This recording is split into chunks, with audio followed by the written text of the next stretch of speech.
signal now for when I'm needed. But when that light hits the sky, it's not just a call.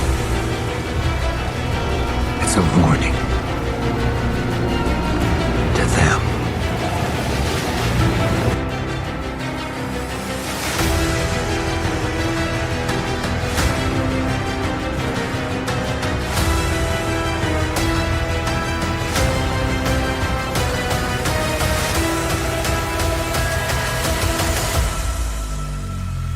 Yes, sir. Welcome to the Gotham Chronicles Beyond the Bat Signal. I am your host, Dominic Unica.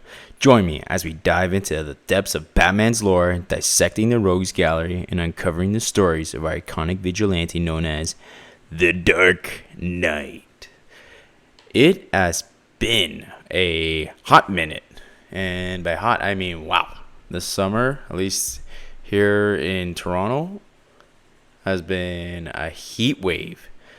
I don't know, it's been a scorcher. But with that said, I'm not going to be giving you the weather updates.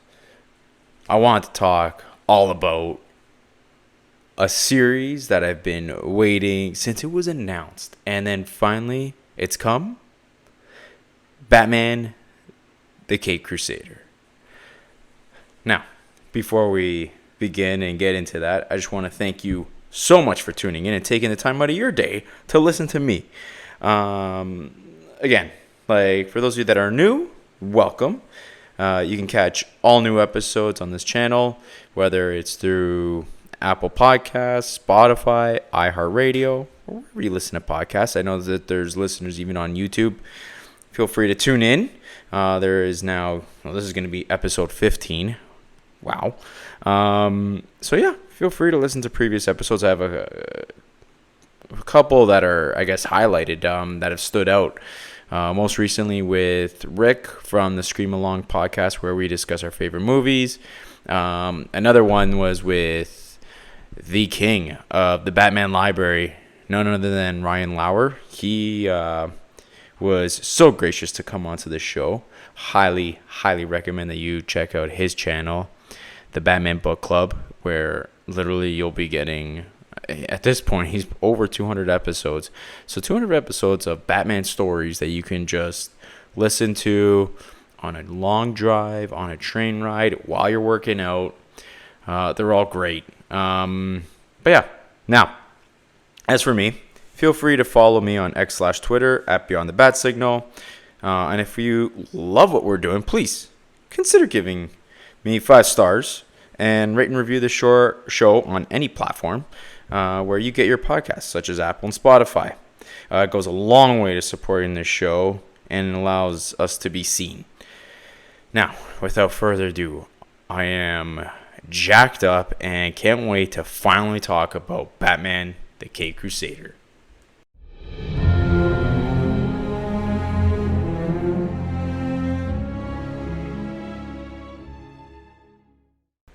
Okay, so, man, I feel rusty. It's nice to get back in front of a microphone. This time running solo.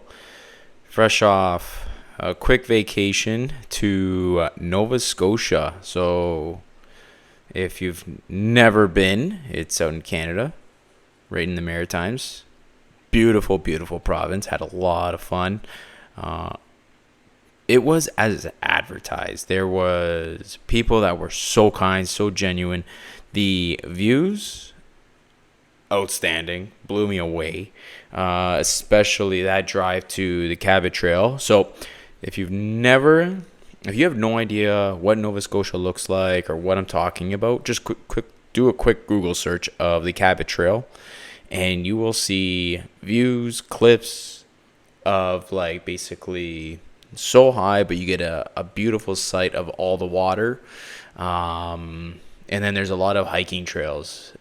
Literally, it's something else. It was a lot of fun. And yeah, and then I was able to do a couple of trips with the wife while she was off. And I actually got to pick something up that was Batman related. And I found it, and it was at a place in Buffalo called Hobby Lobby.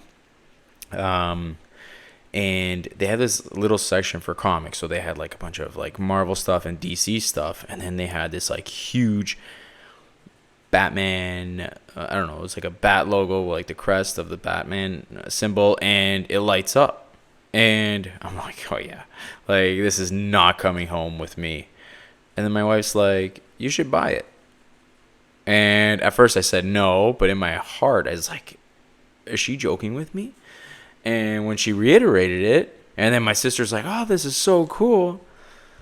I'm like, well, okay, it seems like they both have similar tastes, and then, you know, I don't want to bombard my entire place with Batman stuff, but heck, listen, if there's going to be some stuff like, you know, I even got figures, you know, action figures, thanks to McFarlane.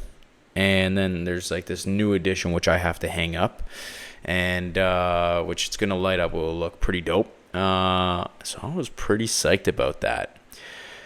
Anyway, getting to Batman the Caped Crusader, my overall thoughts. I just wrapped up today, so it's, when am I recording? August 14th.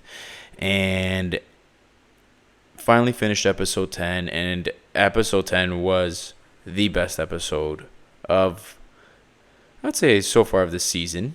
But overall thoughts, I really enjoyed it. I had a lot of fun watching this series. I had to kind of keep my mind in check that this is a cartoon, and the fact that Batman's back, it is very much as advertised as a detective noir style Batman. And, you know, there was complaints that, oh, this is, you know, there's certain technologies that they didn't use in the 1940s. They never once mentioned that this takes place in the 1940s, not in the show anyways, but there's a lot of, you know, that grounded feeling. Like, you look at the cars, you look at the fashion, it does take place within that era. Obviously, Bruce Timm was going for that aesthetic. And I guess the first thing I want to talk about is Gotham City itself. And how does it compare? And I think, you know, right away we're all going to compare to Batman the Animated Series, rightfully so. I mean, it's like, you know, when a new Batman movie comes out, we're immediately going to compare it to The Dark Knight. It's going to be no different. And it is its own thing. This is its own series. And I don't think it tries to compete with Batman the Animated Series, especially when it comes to Gotham City. You know that this Gotham City takes place in a much older time. You look at the cars, you look at some of the buildings, but it's very much an aesthetic that they try to take. And it almost feels like not necessarily New York, but more so LA without the beaches. And I think I really grasped that, especially in the Clayface episode where I was watching it, and, you know, they have the movie sets, and that was one episode where I was like, wow, like this is what Gotham feels like. It's very different. You know, there are shots where it's in the daylight and there's a lot of buildings that are vibrant. And then it's not like the nighttime. Like, nighttime has like midnight skies that are black and sometimes midnight blue. Whereas in the BTAS, it was red, you know. But I liked it. I dig it. And I thought that the aesthetic of Gotham City and that the way it looked, it totally fit the vibe of this show. And again, we had to kind of like, based on what Bruce Timm has said, Matt Reeves has said, this takes place, you know, in a time where it is the 1940s, even though they don't, again, it's all about aesthetic. So you look at it, even the fashion, right? A lot of people are wearing fedoras or top hats, whatever you want to call it. But then in the 1940s, back then, you know, it wasn't even like it was so diverse. You're looking at a Gotham City that's very diverse. You're looking at women of power. Now, I've seen some comments, I've seen some videos where it's like, well, you know, that didn't take place in the 1940s. And again, right? Like you're trying to create something that is just the aesthetic. It doesn't necessarily mean it has to be in the 1940s and has to be exactly for verbatim. No. I love the aesthetic, and I love that they included people of color, people of power, so women of power, actually. So we will talk about this later on in the episode, but Barbara Gordon has a very prominent role, as does Renee Montoya, within Gotham City Police Department, or with Barbara Gordon as a lawyer, right? And their roles are very important throughout the entire show.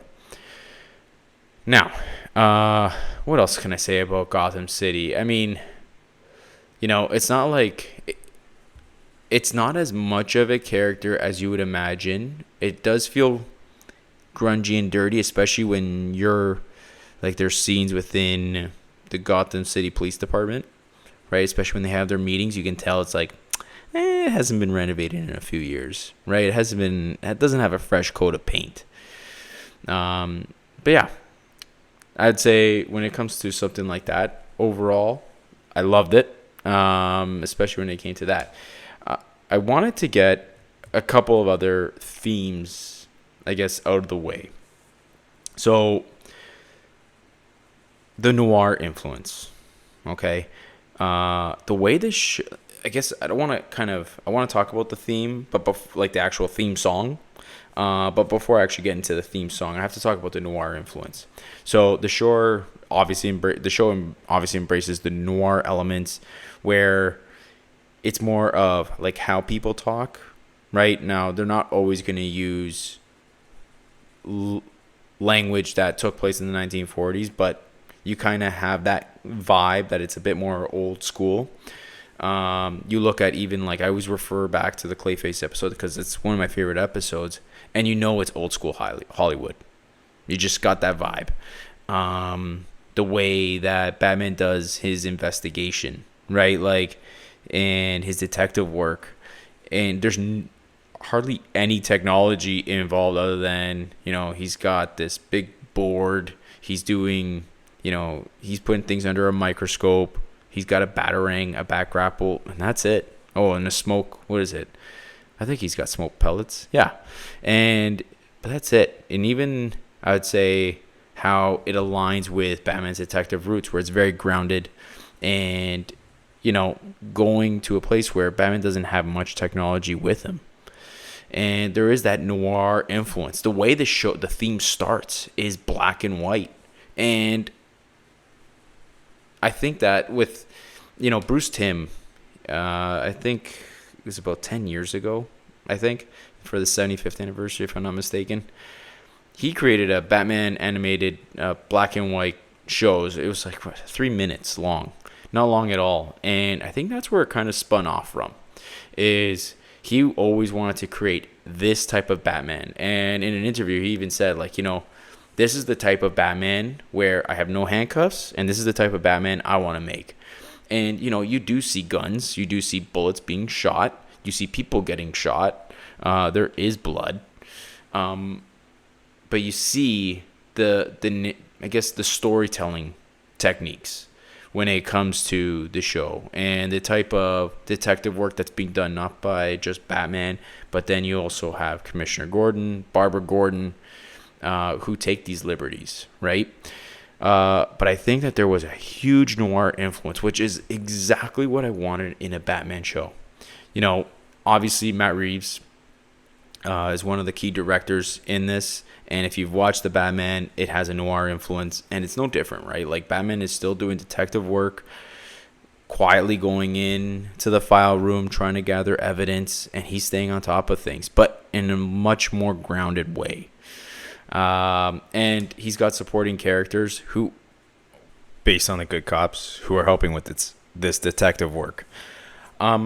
So I guess, when I'm reflecting on this show, there is like, and I need to talk about, obviously, the influence of previous Batman media that you are going to notice all throughout the show. And these are like, yes, they're Easter eggs. These are beautiful treats. And but they don't like throw them in your face like, hey, this is a Batman reference. Did you get it? It is very subtle, and if you don't get it, that's okay. But when you rewatch it, I think a lot of Bat fans are going to pick up on this. And if not, that's okay. It's not like you have to rewatch previous Batman media to pick this up. But they do pay homage to a lot of the BTAS shows. They pay homage to certain influences, even like Batman, like Detective Comics 27, right? They'll have like images on a newspaper of Batman's the first Batman comic, and that is right in there. They even play homage to BTAS in certain influences, where if you look at newspapers, and again, a lot of those Easter eggs you'll find sprinkled in newspapers. Even when Batman's giving his phone number. So just an FYI, this is all spoiler alert, okay? If you haven't watched it, please go watch the show. I highly recommend, and then come back and listen to it. But I think it was like Klondike 5 127 something, or 0127. Okay, like that Easter egg was awesome because it obviously refers to the Hollywood number of 555, and then 0127, which is Detective Comics 27 that it refers to. Pretty cool little like sprinkle in there. They even reference Batman Forever in there as well. And like, okay, now I'm not sure. I kind of want to see other people's take on this, but like, you know, the Batmobile, sorry, not the Batmobile, but the car that Alfred picks Bruce Wayne up or Batman up is a red car. It's a two-door car.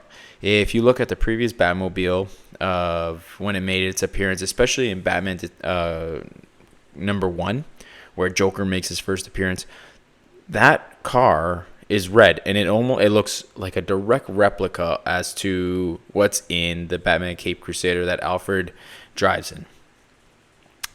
And I don't know, I just love these like small little influences that they do. Another one was actually one of the final scenes. Actually, no, it is okay. It's like the second final scene before, I guess, in episode 10.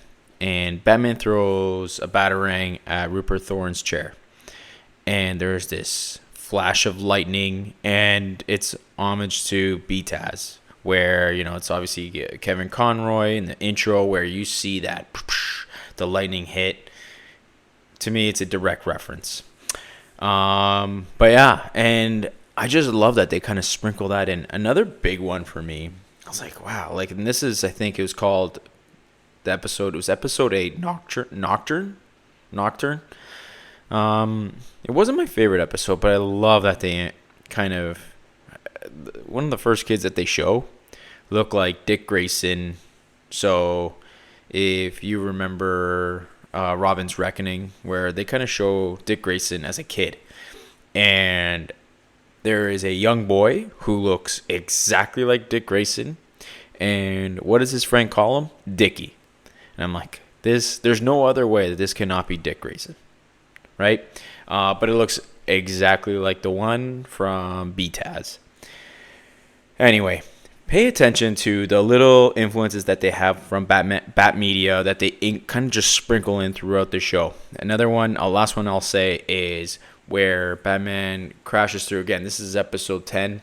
He's crashing through the roof, through glass, and I immediately think of Batman 89. I think that is a direct reference to Batman 89, where it was the scene where Joker's meeting with Vicky Vale, and, you know, they're having a little date, and then obviously this is the first appearance where Batman comes through the roof, and then you see the Batmobile for the first time.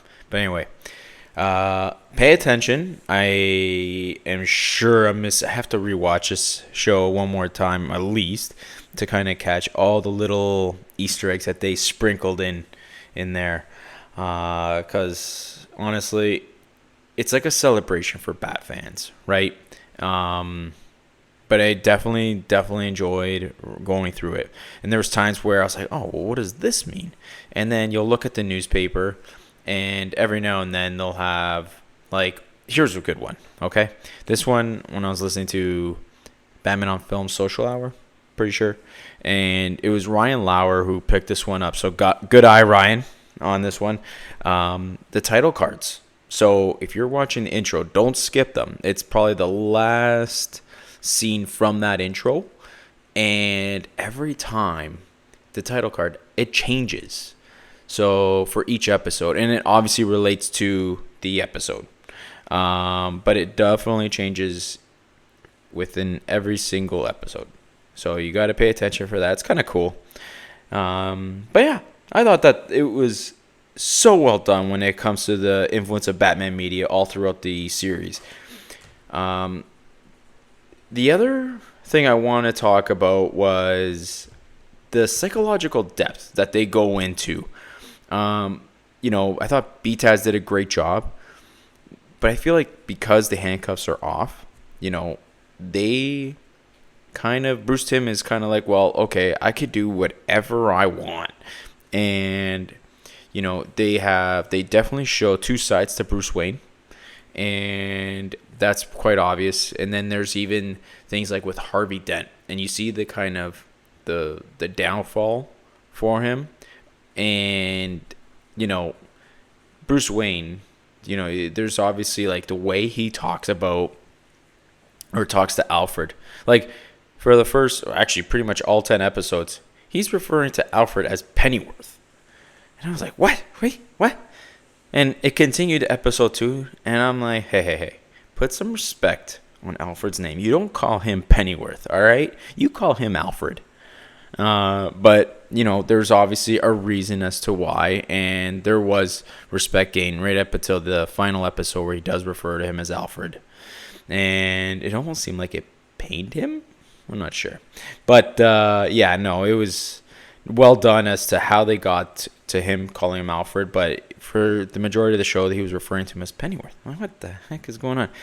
But you see a lot of growth within Bruce Wayne and Batman. And this obviously takes place a lot more in his younger years. Based on the mistakes that he's making, you could tell he's not as refined as a fighter.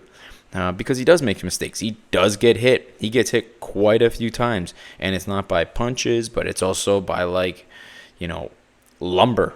He's getting hit with lumber, steel pipes right across the head, which, again, we don't see. And with Bruce Wayne, the first episode where it really sticks out. And, it kind of reminds me of Batman Begins, where Bruce Wayne is in a pool. But this one, he's in the seas, climbing up. And, he tells a joke to Barbara Gordon. Obviously, it does not fly. And then he used the exact same joke to the people next to him. And they chuckle, And actually, another reference where, you see two sides. And Bruce Wayne is obviously playing up the character of billionaire playboy versus Batman. But it's where, he has to pretend smile. Again, on the first episode, it's kind of cringy, but he walks into this party and it's like, okay, smile, do yourself a favor and smile. And right away, you just see that big smile, but you feel uncomfortable. And that's the whole point, right? The people who drew this and animated it made you want to feel that. And, but it's obviously not the true Bruce Wayne. The one person who kind of was digging deeper was Harley Quinn. And, she could tell that Batman was hiding something. Again, I thought that there was a lot more this in terms of psychological depth when it came to Bruce Wayne and Batman. The voice that Heimlich Linklater had for Bruce Wayne was a lot, I guess, more positive. It definitely wasn't the true Batman. And then when, Bruce Wayne is with Alfred and he's in his, as Bruce Wayne or he's Batman, he's got a lot more of a darker voice. And, I feel like that's going to be explored. The whole thing with Harvey Dent, that was the one consistent thing about that storyline. Each episode you can kind of turn on and watch on its own. but there was like a consistent thread, and I feel like the one that held it all together was Harvey Dent. So you see him running for mayor, but there is like a downfall to Harvey Dent where he eventually turns into Two-Face, but they don't refer to him as Two-Face. They just call him Dent. And, there's subtleties that, he refers to him. So Dent is referring to his other self as him. And, Barbara Gordon kind of catches on. And she sees that there is a good, kind side. And so does Bruce. And, but on the other side of it, there's like this darkness. And, Harvey Dent has no problem beating the crap out of people, trying to get revenge, right? Which is, that darker side that he has to him. Now, if you haven't had a chance to watch the show or seen, the full Batman theme, I do recommend it.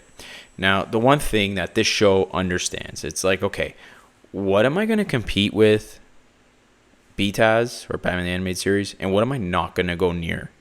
And I think one of the things was its theme song, right? Like, you think of Batman the Animated Series, it is so distinct, and you can hum it. You could, like, I have it as a ringtone. I have it where it's like dun dun dun dun dun dun dun. And this one, it's really hard to hum. I don't even know if I can.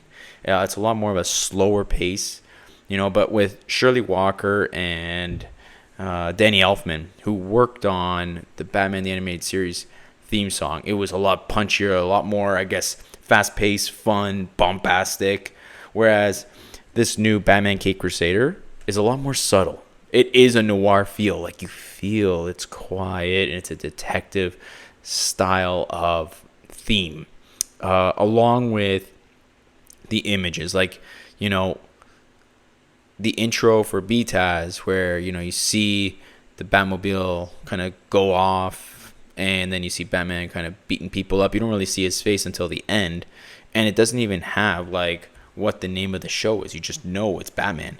This one obviously tells you what the name of the show is. You get a good look as to who his face is, and they have scenes throughout the whole series.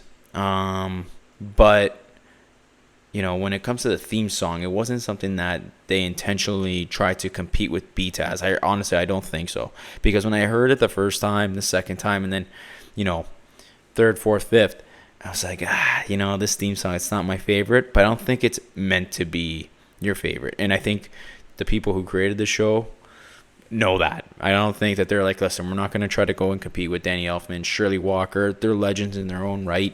We're going to try to stick to the theme of the show. And it's no different from, like, the Batman, where it's a very, like, at least I can hum it, dun, dun, dun, dun, dun. But it has that kind of pace. And it's no different from Batman the Cape Crusader, where it is noir feeling. It's subtle. It is not try to be loud and in your face like BTAS. But I respect that, right? The show knows what it is. So, like, as long as you know who you are, right? And it kind of sticks to it, right? And that's the one consistent thing, is the show definitely knows what it is, and it sticks to it through all 10 episodes. The other thing was the Batmobile, right? I think we were all kind of like, okay, like, what kind of Batmobile are we going to get? And again, just like it's not going to be this type of incredible muscle car. It very much fit the theme of and the aesthetic of 1940s. It had that throaty sound of a muscle car, but the look of a 1940s vehicle, if you understand. It does look like a Batmobile. It's black. You look at, the windshield and just the way that it looks from behind. It looks like it, even in the inside, the interior, I think there was one button that's called throttle, right? And it just goes. And it's fast. And I think it was Catwoman that makes a comment about the car. And obviously, like, it's funny because we're talking about the Batmobile, but then you have, like, the Catmobile. I don't know. And, her character was pretty funny. I like that they had a good sense of humor and the way Christina Ricci played Catwoman in that episode. And the way that they had her little Catmobile come out. and it has like a huge cat face, and it prowls, and I don't know, it purrs. But definitely worth checking out. But with the Batmobile, you know, it's a big part of Batman, the way he uses it, and you know, it's involved in every single episode. It still has that look of what a Batmobile is. Is it going to be my favorite Batmobile? Definitely not. But I appreciate the way it looks, right? And again, it's not trying to compete with BTAS. That Batmobile really was distinct and, dare I say, legendary. You know, I remember my parents getting me the Batman the Animated Series Batmobile, which I still have, and it's like something I love it, right? And I just don't I think with, you know, you're trying to stick with the theme and tone of this show. That's something that sticks with the tone of the show. Now I kind of want to talk about, I guess, the characters. So let's start with Hamish Linklater, who portrayed Bruce Wayne Batman. Okay, I thought he did an excellent job. There was no doubt that he was very well aware as to Kevin Conroy, and I think he does play homage to who he is, right? But he does have a few distinct voices, at least three. One being Bruce Wayne, where it's very light and jokey, and then there's this darkness. And if you don't know who I'm talking about, if you watched Midnight Mass, he's the priest. That's an excellent show on Netflix, which I recommend. Rick, if you're listening, it's a great horror show. I'm not surprised if you've watched it. If not, definitely worth checking out. But yeah, he does an excellent job as Batman. And, you know, is he a Kevin Conroy? No. But does he do a good job? You are damn right he does. And, you know, I think he kind of grew into the role. He got better and better as the series went on. And he definitely understood the role. Like, you know, I forget who it was in the interview, but it was like, you know, a lot of people were able to nail Batman, but were they able to nail Bruce Wayne? No. But Hamish was able to. And, you know, his Bruce Wayne was excellent. I loved it, honestly. Like, you know, he could easily fit into a Batman game. He could fit into any portrayal of Batman using his voice, and I wouldn't blink twice. You know, to me, he fit the role perfectly. And then there was, like, Alfred Pennyworth. You know, the way that they drew or illustrated Alfred was, again, homage to the 1940s as to, you know, he's a bit more plump, and he does have his mustache, has that English accent. But, you know, I thought he had a very key role into this series. And, again, he was someone that I feel like he wasn't his hard self like you would see in The Batman, or even if you look at BVS, like the Alfred Pennyworth in that that movie. It's not like that. He's a lot more softer, a bit more jolly, a bit more positive. And I loved it. You know, I thought that they did a great job. With the Gordons, I want to talk about Commissioner Gordon and then Barbara Gordon. So both of them had key roles, but to me, this is my opinion, was Barbara Gordon had a bit more of an important role in comparison to James Gordon. I thought that Batman, although he cares about Commissioner Gordon and you go to him from time to time, he was going more often towards Barbara. And, you know, when it came to a case, he often would go into her office and it would scare the crap out of her. And she'd be like, would you stop doing that? Would you please knock? You know, which he often does to Commissioner Gordon. And he didn't really do that. Like, the relationship isn't quite there yet with James Gordon, but it is there with Barbara. I think it's a lot more established and far along in comparison to Commissioner Gordon.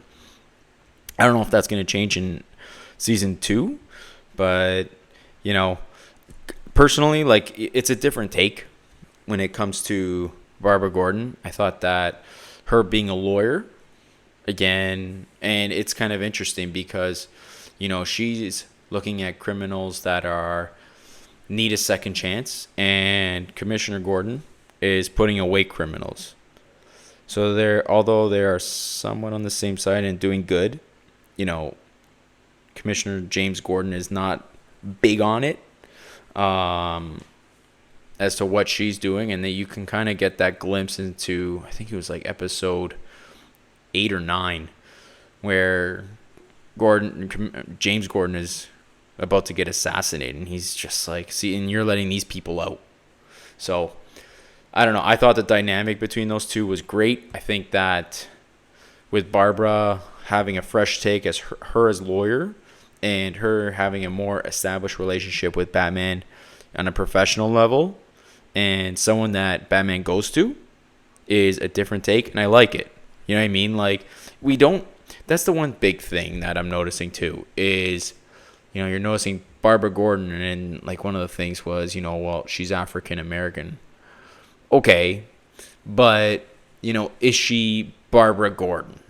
Right? Like, if we're going to race swap, like, I feel like it didn't have a huge impact on this show, to be honest. I really don't. I thought the way they portrayed her was really well done. Same thing with Commissioner Gordon. And I'm not sure if it was supposed to be because there's consistency with the Batman and, having James Gordon be African American, and then same thing here. I'm not sure. But with all that said, I think that the way that they have it, there's really good, I guess, chemistry with all three of them, being James Gordon, Barbara Gordon, Batman. Kind of curious to see where that goes and how that pans out, because we got really used to Commissioner Gordon and Batman having an excellent relationship, and Gordon always having Batman's back in BTAS. Another character I want to talk about, this was Bruce Timm and Paul Dini that created this character. So if anyone's going to be able to change the way she looks, acts, or her portrayal, it's going to be one of those two guys. So Harley Quinn is a psychologist, okay, and she's Asian, doesn't have blonde hair.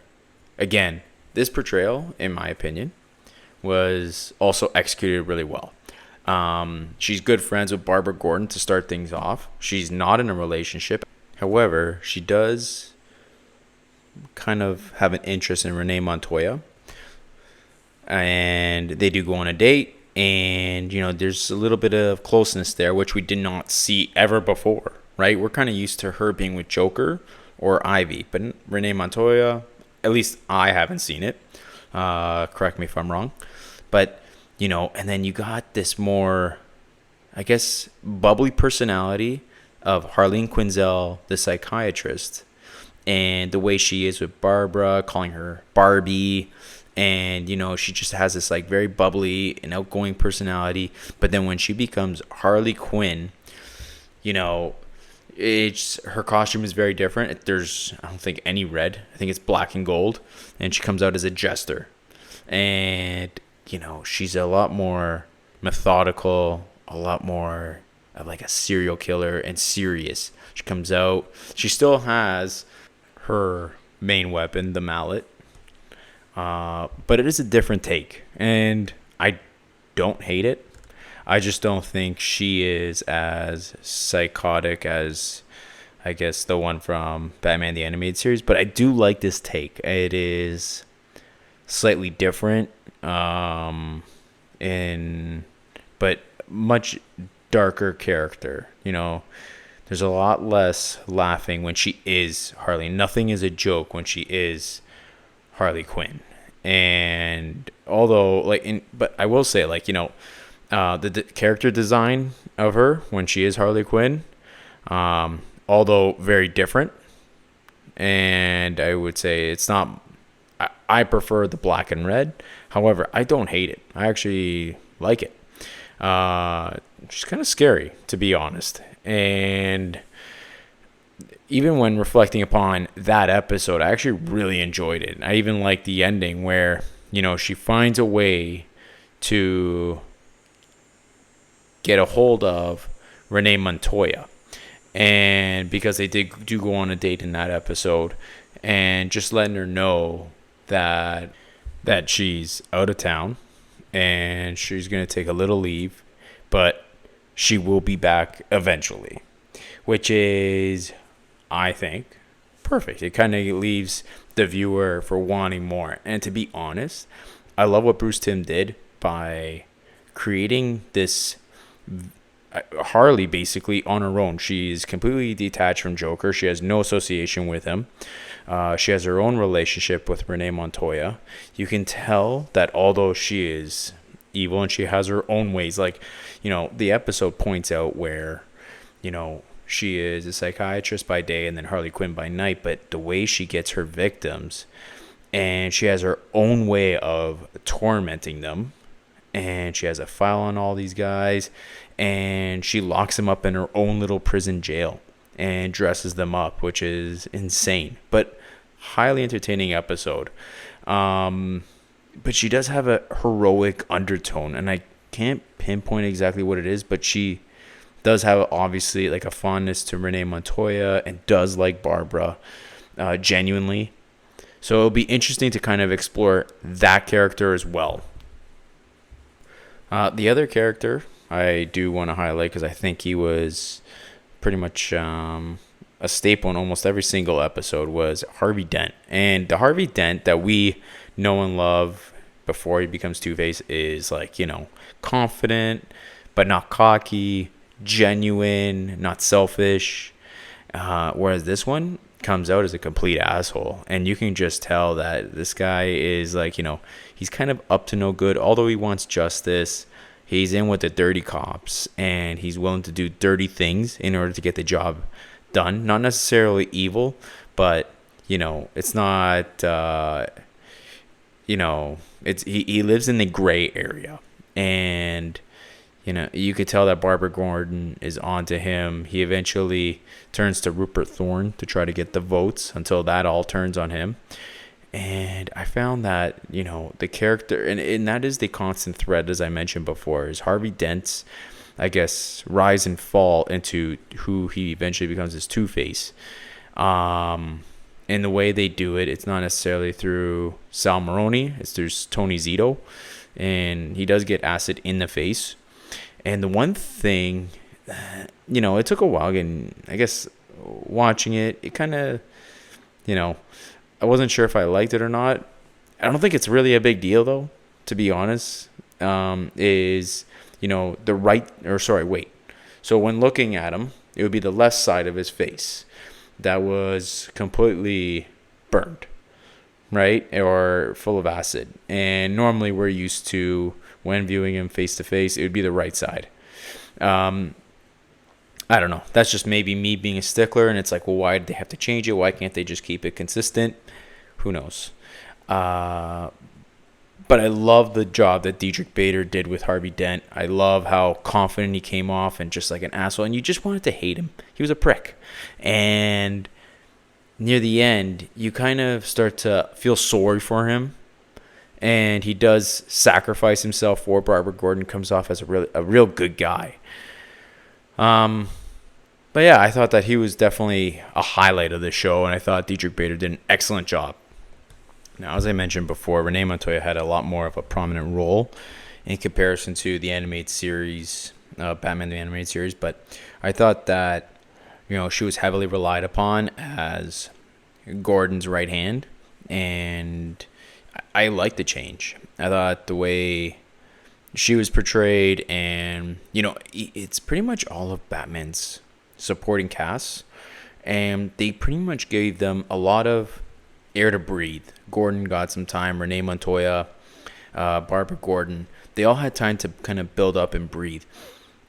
And with Renee Montoya, her character development came a long way, right? And she was heavily involved in the investigations. You can obviously tell that she was one of the few good cops in comparison to someone like Flass and Bullock. So with Harvey Bullock, we're normally like so used to a guy who is good cop but will draw the line and he'll walk it. He'll never go over that line, but and he always hates Batman. Whereas this portrayal, you could tell that he's just flat out bad guy. But I do think that there's good in him, and I'm kind of curious to see where that character goes in comparison to Flash. Now, Flash, even in Batman Year One, he was a complete prick, and he's no different here. And you can kind of tell that between the duo, because they're often paired up, he kind of leads them and makes those wrong decisions. And, it's not always like, he's a bad cop. Like, it's through and through. It's no different from his original characterization. However, this time he's paired up with Harvey Bullock, and it's just, I don't know. I feel like they're also going to play another key factor into what goes on, because that wasn't explored in the last episode. He was kind of Bullock and Flash were exposed as being bad cops. So what happens there? And then I think my second favorite episode is that Clayface episode. And Clayface was that other villain that just kind of stuck out to me.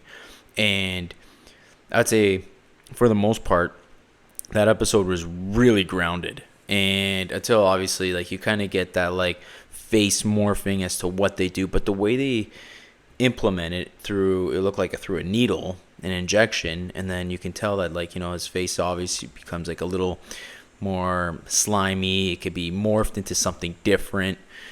And that kept me on the edge of my seat. I actually rewatched that episode twice because I enjoyed it so much. And, with Clayface, the way he looked and how evil he was, like, I was like, could this be applied in something like the Batman? Basil Carlo, like, obviously they gave him a background story as to he not getting some key roles. And there's even a nice little Easter egg drop in that episode as well. But with Basil Carlo, like, the whole thing was because he was not getting roles because of his looks, right? So you kind of feel some sympathy for the character. But his tactics really pushed Batman, and, I guess they push him in the sense where, he does need his support cast. Like, without Barbara Gordon, Renee Montoya, you would have had a victim on his hands. And Basil Carlo gives him a run for his money. Like, you're seeing something like a sword fight between Batman and Clayface, right? And there's obviously some trickery here where, like, Carlo kind of frames the person who created him. His name escapes me, but into looking like himself, Basil Carlo. Right, and it kind of tricks the police force. So, I don't know. Like, I feel like that's another villain that we're hopefully seeing next season, because they did confirm season 2. I hope it's more than 10 episodes. Like, this season made me want more. And I'm so used to having, like, 22 episodes per season. And with BTAS, but even if it's, like, 12, 15... I don't think that's asking for much. I really enjoyed it. Now, is there another villain? Like, there was one, I guess a few. What was it? The Gentleman Ghost, where I thought it was like a little bit out there. I enjoyed the episode, just not necessarily my favorite. Then the episode 8, Nocturne, where you see Dickie, which I think was Dick Grayson. It had to be. That was a little out there as well. But, with these episodes, they really push Batman. It's not like he's invincible. And they really push him to, thinking on his feet. And you kind of see him get defeated and get back up again. But it's like he's definitely not, just because he's Batman, he's invincible. So I like that the show shows him that there are some weaknesses in him. But, yeah, I think overall, am I forgetting somebody? I feel like I am. But overall, I think that this whole season 1 of the Cape Crusader, was just top notch. I can't wait to rewatch it again. I guess it's more of like, it's almost like there was a movie called Superbad that came out almost 20 years ago now. Holy smokes, with Seth Rogen, Jonah Hill, and every time I watch that movie, I always hear a different joke. And it's like, I feel like rewatch, and I love those types of movies, even Inception, Interstellar, those type of movies where you're like, oh, I didn't notice this. And I feel like this is a show that you're going to be rewatching it 2 or 3 times. You're going to be like, oh, I just picked this up. Oh, I just picked that up. I never realized. Now, I completely forgot one more. And it's the first one on my list in terms of villains. Oswalda Cobblepot. Now, when it was released, I learned of it through Batman on Film that Oz was going to be female. My eyebrows raised, I'm not going to lie. And I was a little shocked and be like, okay, here we go. And I was really skeptical about this first episode. Can I tell you that, you know what, this might be tied number 2 for one of my favorite episodes, or tied at 2 as one of my favorite episodes. Yeah, like the way they portrayed Oswald, it was a fresh take, and honestly, I did not hate it whatsoever. I actually enjoyed the episode. She was badass. Like it was a mom that was willing to kill her own kid because they crossed her. She's obviously gutless. She's a crime boss, and she's willing to take over the city. And I love how she has her own little ship, and it has a huge top hat on top of this ship. And, she's evil. She's conniving. And she looks like the Penguin, but a female version. A much broader version. And it was an interesting way to kind of start the series. And, she had some creative juices, like, exploding the Batcave. Or, sorry, the Batcave. Oh, my God. The Gotham City Police Department. And that building just went to shambles, right? I think that itself and the way that they kind of portrayed her as a force to be reckoned with, and also being female and being respected in that sense. She was one of the top villains throughout that series, and I really enjoyed watching it, to be honest. Personally, I can't say a single complaint as to the portrayal of Oswald Cobblepot. Do I prefer Oz being male? Heck yeah. I'm not a big fan in gender flipping, but it's a fresh take, and honestly, I did not hate it. I actually really enjoyed it. So yeah, that episode was actually a lot of fun, and you get introduced to almost every single character, main character, like Gordon, Barbara Gordon, Harvey Dent, and I think that it was just and Montoya, obviously. But, Oswalda Cobblepot surprised me so much. And the way she was written was excellently done, excellently executed. I think that was pretty much... That was definitely the big surprise for me in that series, was her portrayal. And I didn't think it would work, but it definitely did. I think overall, the way they included, it was a lot more of the lesser known villains.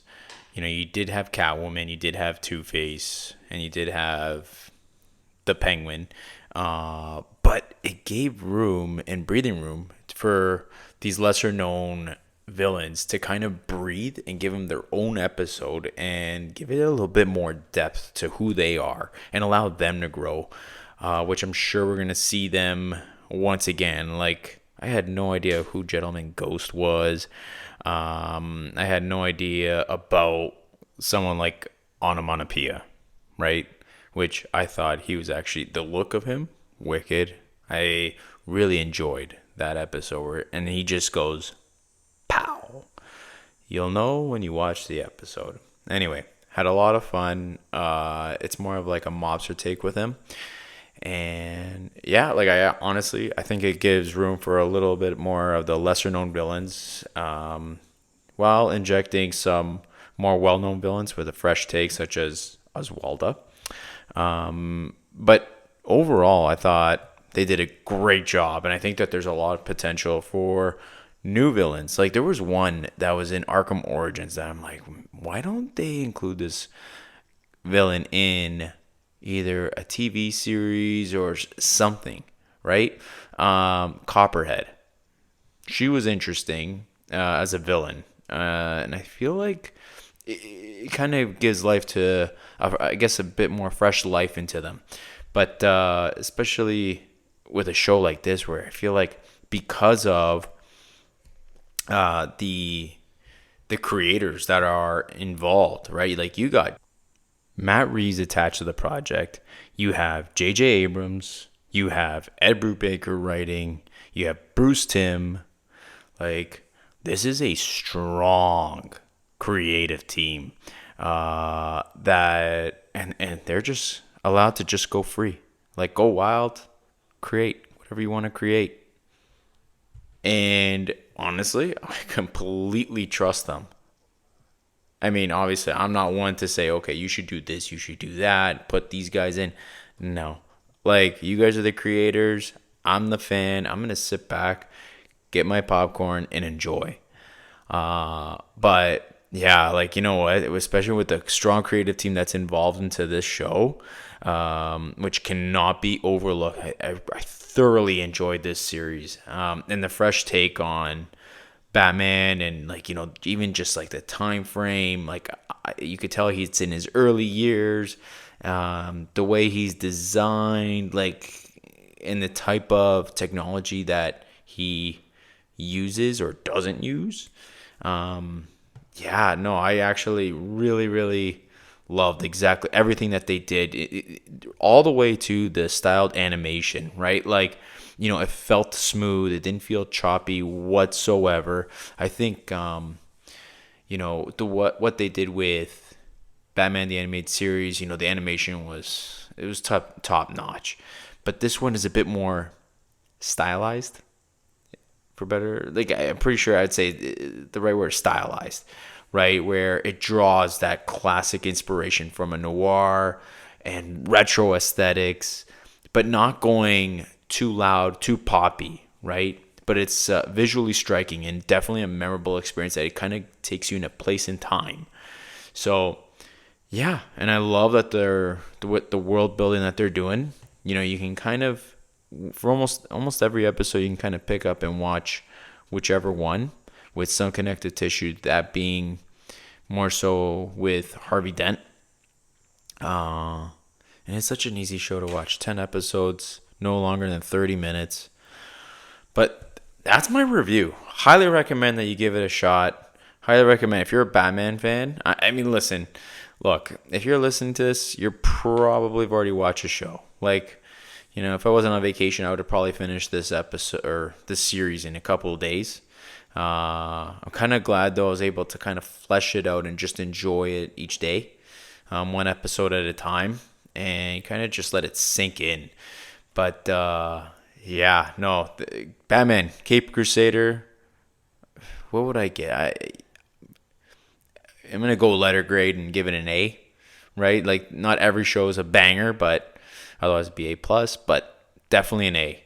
And, yeah, that is actually going to be it for this episode. So thank you very much for listening.